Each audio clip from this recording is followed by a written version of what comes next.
Kita kembali lagi di Hitam Putih. Pak. Ada Dokter Elis. Ya, betul sekali. Boleh tepuk tangan dong buat Ibu Dokter. Tadi kan kita udah bahas tentang touring motor dari Gading Martin dan juga Indri Barbie tadi Pak ya. Biasanya kalau orang touring motor itu kan kegiatan itu di luar di outdoor gitu ya Pak ya. Nah biasanya kalau misalnya itu kan apalagi harus berhari-hari. Jadi lupa mandi apa lupa bersih-bersih. Terus sampai kalau misalnya yang cowok, sorry ya, jarang sikat gigi. Jadi cuman pilih kumur-kumur atau makan permen mint gitu kan ya Pak ya. Kalau gitu tuh bukannya justru malah merusak ini ya Pak ya? Apa? Kesehatan atau gimana ya Pak ya? Sebenarnya bukan begitu masalahnya. Naik motor itu memang merusak gigi. Naik motor merusak gigi? Iya, Hubungannya apa Pak? Gigi kering.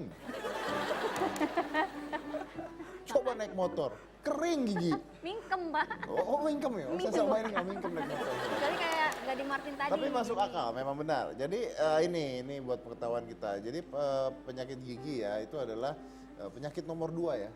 Ya, Yang sering benar terjadi ya. sekali, Yang pertama sakit hati biasanya. Nih. Itu baru sakit gigi kan. Tentunya kan lebih baik sakit gigi dibandingkan sakit hati. Iya bener dong. Benar tapi dokter. Ya, memang penyakit gigi itu merupakan penyakit yang nomor 2 terbesar di Indonesia, di mana sebagian besar masyarakat di Indonesia itu pernah mengalami yang namanya sakit gigi. Mas Didi pernah sakit gigi? Pernah. Sakit hati juga sering kelihatannya ya. Oh dia yang nyakitin hati Saya orang. nyakitin.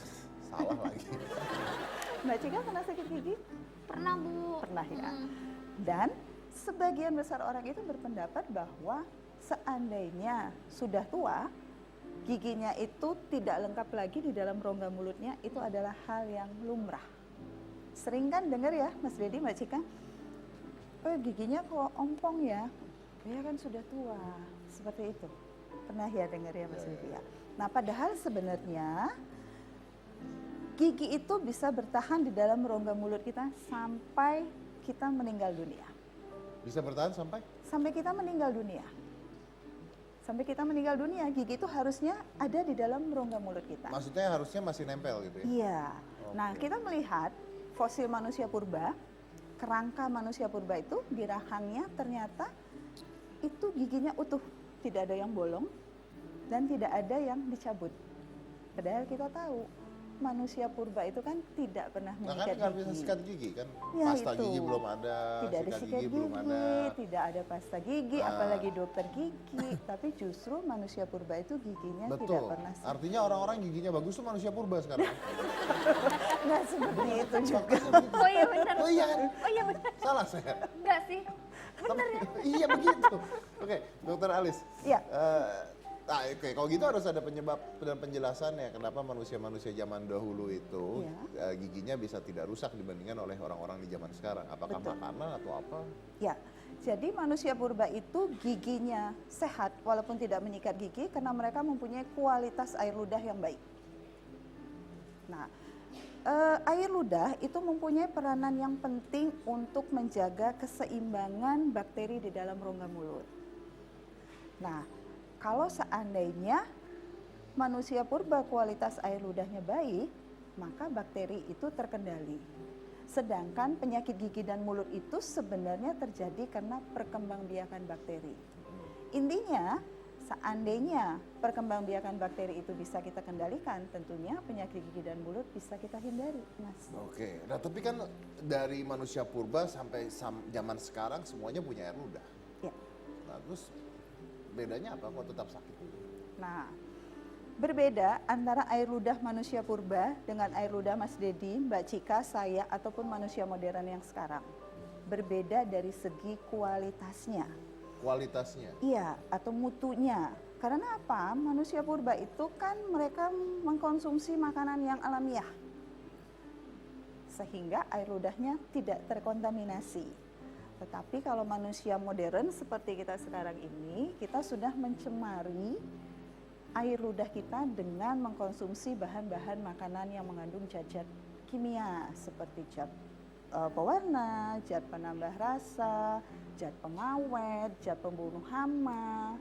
Kemudian perilaku dari kehidupan modern juga mengganggu daripada air ludah kita.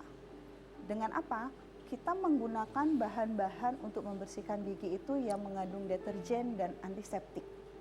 Kemudian juga kita sering merokok, kita menggunakan aksesoris-aksesoris di dalam mulut kita.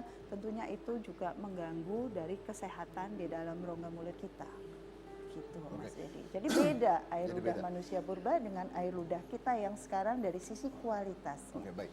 Kalau menurut Anda adalah dari kualitas dan kuantitas air ludah untuk menjaga kesehatan gigi, bagaimana apabila air ludahnya tidak baik, air ludah kita rusak? Ya. Berarti gigi kita juga rusak? Ya, karena saya katakan tadi, air ludah itu peranannya kan untuk mengendalikan pertumbuhan bakteri. Kalau seandainya air ludahnya rusak, maka peranan untuk mengendalikan pertumbuhan bakteri itu juga melemah. Akibatnya bakteri berkembang biak dan terjadilah penyakit-penyakit gigi dan mulut. Penyakit-penyakit gigi dan mulut itu bermacam-macam. Bisa gigi berlubang. Gigi berlubang itu termasuk penyakit Ya, juga. kemudian radang gusi. Radang gusi itu istilahnya gingivitis. Kemudian kerusakan jaringan penyangga gigi. Bau mulut juga, nafas yang tidak segar. Kemudian sariawan. Oh Seperti iya itu. dok, saya ini sering banget sariawan itu kenapa ya? Gitu ya. Mm-mm. Jadi gini, sariawan itu sebenarnya adalah luka di dalam rongga mulut kita. Itu biasanya mengenai bibir, pipi, ataupun lidah. Nah, sariawan itu bermacam-macam tipenya. Ada sariawan yang akut, ada sariawan yang kronis, dan ada sariawan yang recurrent. Sariawan yang akut itu maksudnya dia bisa sembuh dengan sendirinya tanpa diberikan obat apapun. Sedangkan sariawan yang kronis itu dia harus dibantu dengan tindakan tertentu baru dia bisa sembuh. Baru bisa sembuh. Ya, sedangkan sariawan yang recurrent itu dia hilang timbul.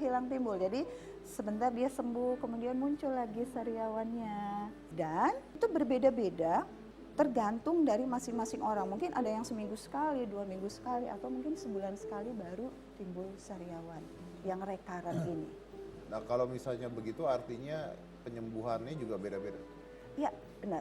Bagaimana itu? Solusi daripada sariawan itu pasti kita harus tahu dulu faktor penyebabnya. Apa? Nah, memang faktor penyebab dari sariawan itu belum diketahui secara pasti, tapi sebagian besar orang berpendapat bahwa sariawan itu disebabkan karena infeksi bakteri. Jadi ada bakteri yang menyebabkan sariawan. Nah, bakteri yang menyebabkan sariawan itu semakin banyak di dalam rongga mulut kita, terutama pada saat mulut kita kering. Karena itu, sebaiknya pada saat kita sariawan, atau walaupun kita tidak sariawan, kita harus menghindari bahan-bahan yang menyebabkan mulut kita kering. Seperti apa? Seperti bahan-bahan yang mengandung deterjen ataupun antiseptik. Kemudian, cara yang kedua bagaimana? Tentunya kita harus meningkatkan kualitas air ludah kita sehingga bakteri yang menyebabkan sariawan ini bisa kita kendalikan pertumbuhannya. Dengan cara apa, Mas? Mbak Cika? Dengan cara menggunakan pasta gigi yang mengandung enzim. Berarti seperti ini gitu. Ya, benar, Mas. Seperti yang ada di sebelah kita ini. Ya, itu fakta yang menarik sekali ya dok ya. Terus Ya. kalau problem rongga mulut yang lainnya solusinya gimana? Waktu sekarang kita ini kan terlalu pendek ya, Mas ya. Singkat sekali. Jadi mungkin pada kesempatan berikutnya kita akan nanti Bahas lagi. membahas yang lebih lanjut. Oke. Artinya masih ada fakta-fakta lain ya Iya. tentang hal ini ya. faktor-faktor lain. Oke, baik. Kalau gitu kita tunggu episode berikutnya penjelasan lebih lengkap lagi, masih hitam putih pastinya ya. Tapi ada satu, Mas, yang harus diingat. Ternyata sehat itu berawalnya dari mulut. Dan sehat itu adalah kebutuhan, bukan pilihan. Oke, baik.